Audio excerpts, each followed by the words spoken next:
राजा जी की कहानी बहुत समय पहले की बात है। एक राजा था जिसका नाम वीरेंद्र सिंह था। वह अपने राज्य में बहुत न्यायप्रिय और दयालु शासक के रूप में प्रसिद्ध था। उनकी प्रजा उन्हें राजा जी कहकर सम्मान देती थी। राजा जी न केवल युद्ध में पराक्रमी थे, बल्कि विद्या और ज्ञान में भी गहरी रुचि रखते थे। राजा जी की परीक्षा एक दिन एक साधु उनके दरबार में आया और राजा से कहा, राजन, असली राजा वह होता है जो केवल अपनी ताकत से नहीं, बल्कि अपने धैर्य और बुद्धि से राज करता है। मैं तुम्हारी परीक्षा लेना चाहता हूं। राजा ने विनम्रता से सहमति जताई।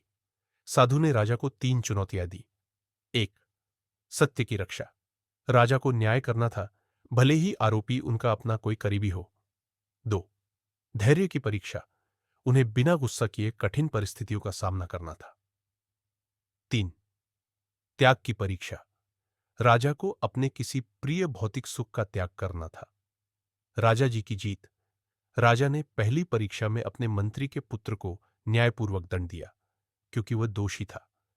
दूसरी परीक्षा में उन्होंने एक पड़ोसी राज्य के राजा द्वारा दी गई अपमानजनक चुनौतियों को शांत मन से सहन किया और कूटनीति से युद्ध टाल दिया।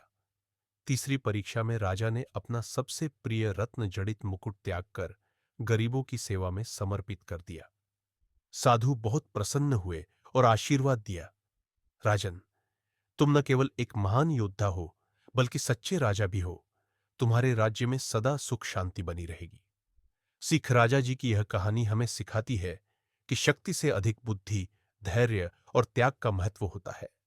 सच्चा राजा वही होता है जो अपने प्रजा के हित को सर्वोपरि रखता है।